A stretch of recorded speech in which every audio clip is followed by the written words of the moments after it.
Sir हम ICDS से anganwadi workers और हेल्पर्स आए हुए हैं। हमारी एक नई पॉलिसी निकाली गई है गवर्नर द्वारा, HRA पॉलिसी निकाली गई है। उसमें उन्होंने हेल्पर और वर्कर्स को 60+ रिटायरमेंट की पॉलिसी निकाली हुई है। लेकिन रिटायरमेंट नहीं है सर, रिटायरमेंट उनकी की जाती है जो परमानेंट एम्प्लॉयड होते हैं। हम तो परमानेंट हैं ही नहीं।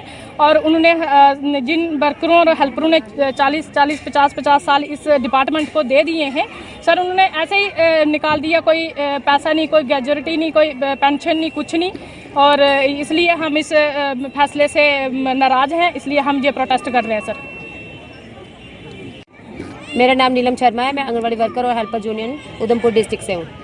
ICDS डिपार्टमेंट से हम जुड़े हुए हैं और हमें आज के जो प्रोटेस्ट हमारा इसीलिए है क्योंकि 30 नवंबर को जो एक आर्डर निकाला गया था उसका नाम था HR policy, human resource policy जो है वो न्यू लॉन्च की गई है, जिसके तहत हमें बिल्कुल नहीं बताया गया था। रात को 11:30 बजे मैसेज किया था, रात को 11:30 बजे जो है वो आर्डर निकाला गया है। उसमें लिखा था कि जो 60 से अबव वर्कर्स हो गई हैं उनको डिसंगेज किया जाएगा।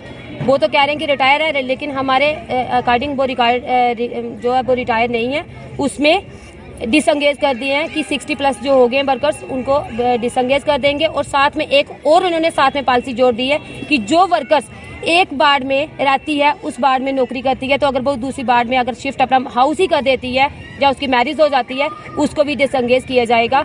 हम इस आर्डर के बिल्कुल खिलाफ हैं। हम मोदी सरकार से और यूटी सरकार से ये कहते हैं कि अगर आपने आर्डर निकाला ही था, थोड़ा वर्करों के हित में करना था, क्योंकि अगर 40-40 साल इन्होंने डिपार्टमेंट को दिए हैं, तो मुझे बताओ कि जब छोटी उम्र थी कमाने की या किसी और डिपार्टमेंट में जाने की, तब मुझे घर से पकड़ के वर्करों को लाते थे कि आप हमारे जो आंगनबाड़ी जो है वो स्टार्ट करवाएं। 1975 से जो हमारी जम्मू कश्मीर में लॉन्च हुई थी, तब से वर्कर्स जो थी कोई 8th+ थी, कोई 10th+ थी, कोई 12th+ थी।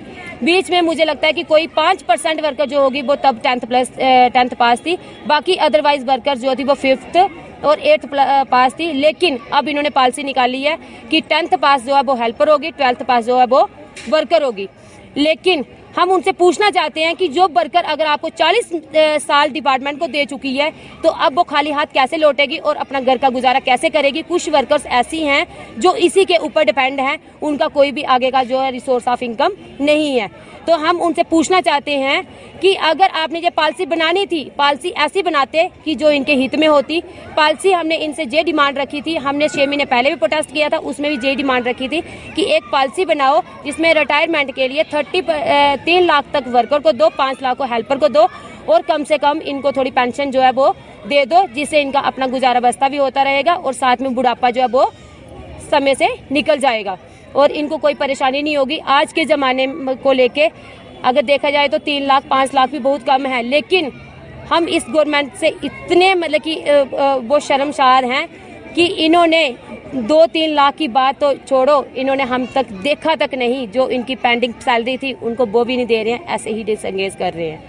बिल्कुल सही नहीं किया गवर्नमेंट ने। एक तरफ ये कहते हैं कि बेटी बचाओ बेटी पढ़ाओ, और दूसरी तरफ सारी बेटियों को इन्होंने रोड पे ला के रखा है। सर, ये कौन सी इंसाफी है और ये कौन सा जस्टिस है हम वुमेन के साथ हो रहा है। हम इसके बिल्कुल अगेंस्ट हैं। हम यही मांग करते हैं कि जो भी हमारी माताओं को, बहनों को इन्होंने जो 60 साल की होंगी उनको रिटायर किया, रिटायर नहीं, उनको एक हिसाब से धक्का देके निकाला है इस गवर्नमेंट ने। हम इसके बिल्कुल विरोध में हैं और ये प्रदर्शन हमारा उग्र से उग्र होगा, क्योंकि जब तक ये LG साहब अपना फैसला वापिस नहीं लेते, HR पॉलिसी वापिस नहीं करते। अगर बनाना ही इन आंगनबाड़ी सेंटर को तो प्री प्राइमरी स्कूल बनाइए ना। हमारी इतनी एजुकेटेड वर्करें खज्जल हो रही हैं, हमने अपनी पूरी जिंदगी इसको दे दी, हम और कोई काम करने के लायक नहीं है। सर, हमारी एज हो गई है, अब हम और कोई नौकरी भी नहीं कर सकते, और इसी में हम प्री प्राइमरी स्कूल बना के हमें इसी में अगेंस्ट करें, इसी में लगाएं। क्या जरूरत है इनको और स्कूल खोलने की, मुझे बताएं। हम यही मांग करते हैं कि जो पॉलिसी इन्होंने लागू की है इसको वापस लें, और नहीं ली तो उग्र से उग्र प्रदर्शन हम करेंगे, हम सड़कों पे आएंगे। यही हमारी मांग है। और एक और बात सर, जो इन्होंने बात की है कि एक बार से अगर दूसरे वार्ड में किसी की शादी हो जाती है उसको डिसंगेज क्यों। एक तरफ ये कहते हैं कि अगर उस वार्ड में पढ़ी लिखी वर्कर नहीं मिलती है तो दूसरी वार्ड से लगाएंगे। अगर वो लड़की दूसरे वार्ड में शादी करती है उसको क्यों निकालना, उसने क्या जुल्म किया है। क्या वो शादी नहीं करेगी, अनमैरिड रहेगी? अगर उसने शादी की तो उसको निकाल देना है। ये कौन से लड़कियों की और बेटियों के हित की बात कही है इन्होंने। सर, हम यही मांग करते हैं कि इस पॉलिसी को जल्द से जल्द वापस लें और हमारे हित में फैसला दें।